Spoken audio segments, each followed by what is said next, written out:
Биз бактылуу балдарбыз, билимди чексиз алабыз. Жакшы окуп, жакшы жүрүп, билимге кулач жаябыз. Кана балдар, жылмаюу менен сабагыбызды баштайбыз.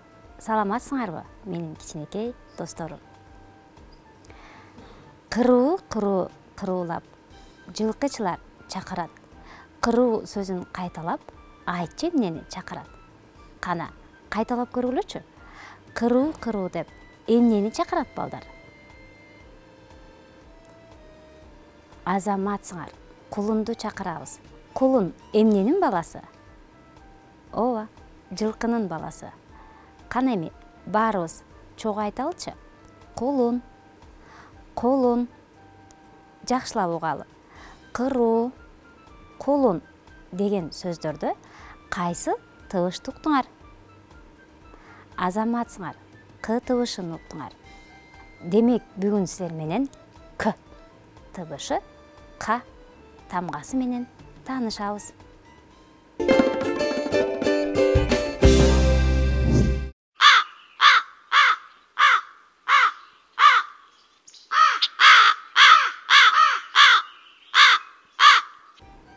Балдар, эмнени көрдүңөр?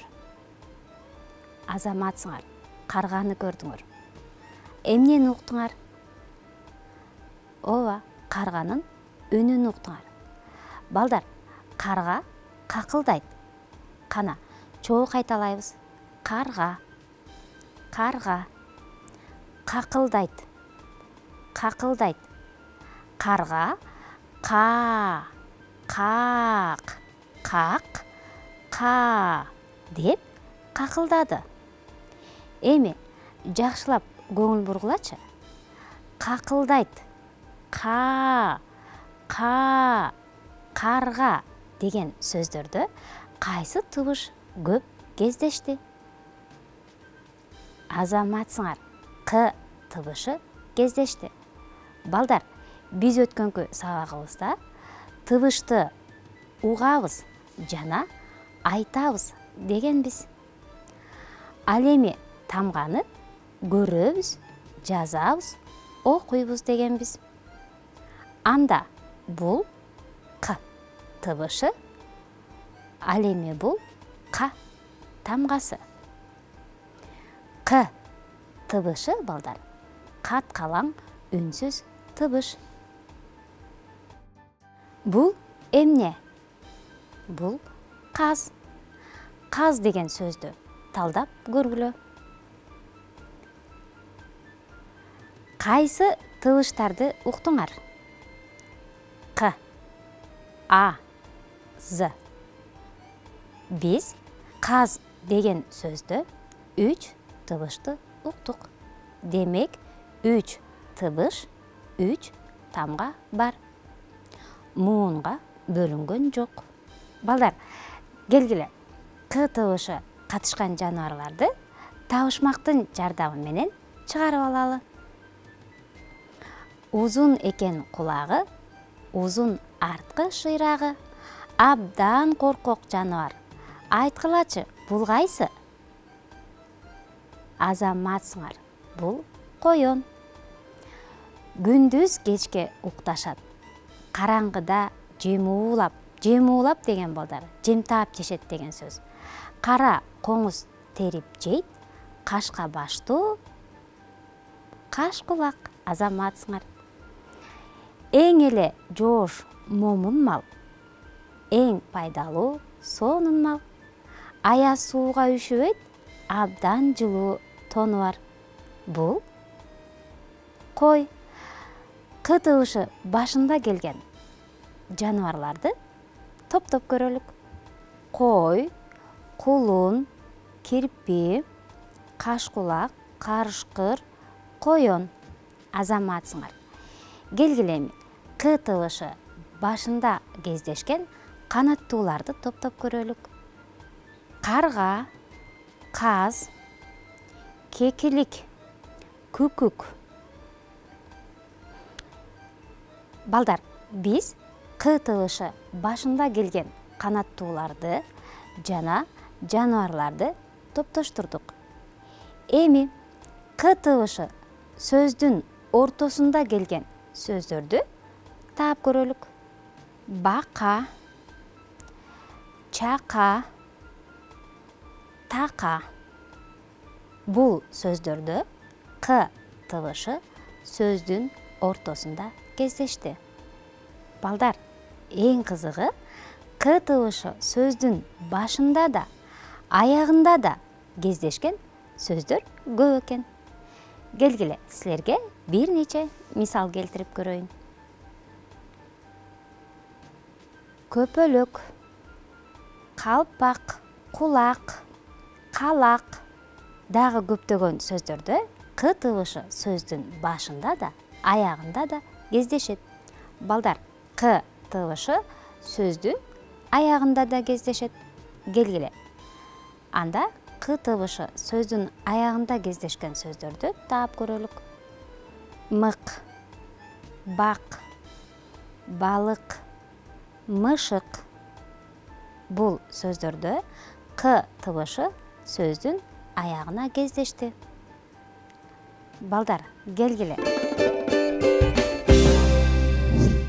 Балдар, колдорубузду эс алдырып алалык. К тыбышын ар кандай нерсе менен жасоого болот. Мен силерге бүгүн таякчалардын ордуна түстүү карандаштарды алып келдим. Жана пластилиндин жардамы менен к тамгасын жасайбыз. Балдар, мен к тамгасын жасоо үчүн көк түстөгү пластилинди алдым. Анткени к тыбышы каткалаң үнсүз. Биз каткалаң үнсүздөрдү көк түс менен белгилегенбиз. Балдар, пластилинден кичине үзүкчө бөлүп алабыз дагы, колубузга салып, жумшартып алабыз. К тыбышыбыз сулуу болуш үчүн түздөп, алаканыбыз менен жумшартып, түздөп алабыз. Анан пластилиндин тактасын билесиңер, ага коюп, пластилинибизди дагы жумшартып, түздөп алабыз. Биз к тыбышынын тамгасынын басма түрүн жасайбыз, балдар. Басма түрүн биз китептерде окуганда көрүп жүрөбүз. Мынакей, балдар, менин пластилиним мындай болуп түз болуп калды. Эми мен муну узундан ак баракка коюп, силер каалаган барагыңарды алып койсоңор болот. Узун бир таякчасын ак баракка жайгаштырдым. Эми эмнелери калды, балдар? Азаматсыңар. Үстүңкү бөлүкчөсү менен астыңкы бөлүкчөсүн дагы пластилинден кичине үзүкчө алабыз. Аны дагы колубузга салып, жумшартып алабыз. Үстүңкү таягын жасайбыз. К тамгасынын үстүңкү таякчасын жасап алдым. Аны биз узун таякчабызга жармаштырабыз. Андан кийин пластилиндин тактасына колубуз менен түздөп, бирдей узундуктагы узартып алабыз. Силер дагы чогуу мен менен жасагыла, балдар. Силердики меникинен сонун болот деп ойлойм. Анткени силер пластилинден көп нерселерди жасап үйрөнүп калдыңар. Мынакей, балдар, мен к тамгасынын акыркы бөлүгүн жасадым. Азыр бириктиребиз. Бул, балдар, к тамгасынын басма түрү. Мынакей, балдар, мен силерге к тыбышынын тамгасын пластилинден жасадым. Силер дагы жасады деп ойлойм. Азаматсыңар. Эгер жасасаңар, ата-энеңерге көрсөтүп койгула. Дагы, балдар, к тыбышынын тамгасын карандаштардын же болбосо таякчалардын жардамы менен да жасасаңар болот. Кана узун таякчасы, анан мынакей мындай кылып биз к тамгасын да жасасак болот экен.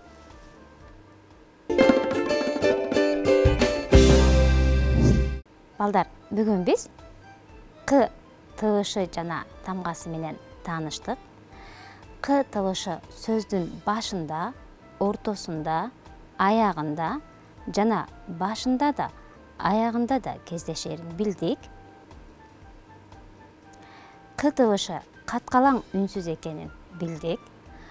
К табышын катыштырып муун түздүк. Балдар, ушуну менен сабагыбызды жыйынтыктайбыз. Саламатта калгыла.